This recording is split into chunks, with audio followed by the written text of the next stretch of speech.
औज़ुबिल्लाहि बिस्मिल्लाहिर्रहमानिर्रहीम रब्बी यस्सिर वला तुअस्सिर वतम्मिम बिल खैर व बिका नस्तईन आमीन या इलाही आमीन रब्बी ज़िदनी इल्मा रब्बी ज़िदनी इल्मा रब्बी ज़िदनी इल्मा।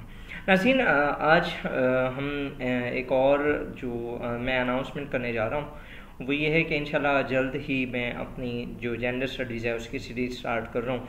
उससे पहले अगर आप देखें तो जो मैं पहले सीरीज़ अपने चैनल्स के ऊपर कंप्लीट कर चुका हूँ, जिनमें इंग्लिश ऐसे की राइटिंग की कंप्लीट सीरीज़ हैं, इंटरनेशनल रिलेशंस की जो हमने स्टार्ट किया था अल्हम्दुलिल्लाह हम वो ख़त्म कर चुके हैं। यूएसए हिस्ट्री इसकी भी तकरीबन हम कंप्लीट कर चुके हैं, इसका प्रॉपर पूरी सीरीज़ हम ये भी देख चुके हैं।